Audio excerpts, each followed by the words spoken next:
नमस्कार मित्रांनो, आपले पुन्हा स्वागत. मित्रांनो, ऑगस्ट ते सप्टेंबर 2026 वेतनाबाबत आताची मोठी अपडेट परिपत्रक सुद्धा निर्गमित जाणून घेऊ या व्हिडिओच्या माध्यमातून. त्याकरता हा व्हिडिओ शेवटपर्यंत पहा. मित्रांनो, ऑगस्ट ते सप्टेंबर 2026 वेतनाबाबत आताची मोठी अपडेट समोर येत आहे. या संदर्भात शिक्षण संचालनालयामार्फत एक महत्त्वपूर्ण परिपत्रक निर्गमित करण्यात आलेलं आहे. सदर परिपत्रकानुसार नमूद करण्यात आलेलं आहे, सेवार्थ प्रणालीतील अधिकारी कर्मचाऱ्यांची ई-केवायसी पूर्ण करण्याबाबत वित्त विभागाच्या दिनांक 27/3/2026 रोजीच्या परिपत्रकानुसार निर्देश देण्यात आले होते. तसेच मे 2026 पर्यंत ई-केवायसी पूर्ण करण्याबाबत मुदतवाढ देण्यात आली होती.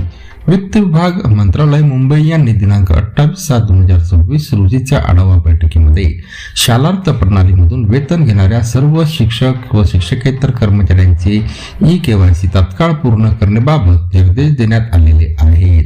सदर परिपत्रकानुसार दिलेल्या निर्देशानुसार अंशतः अनुदानित, खाजगी अनुदानित व जिल्हा परिषद प्राथमिक माध्यमिक शाळेतील शालार्थ प्रणालीमधून वेतन घेणाऱ्या सर्व शिक्षक व शिक्षकेतर कर्मचाऱ्यांचे ऑगस्ट 2026 ते सप्टेंबर 2026 या वेतन देयका अगोदर ई-केवायसी पूर्ण करणे आवश्यक आहे.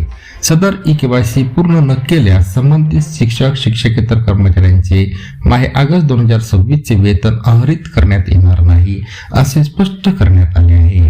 तसेच याबाबत कोणतीही मुदतवाढ देण्यात येणार नसल्याचे व याची सर्व संबंधितांनी गांभीर्याने नोंद घेण्याचे निर्देश देण्यात आलेले आहेत. आणि याबाबतचा परिपत्रक सुद्धा इथं आपण दाखवत आहोत.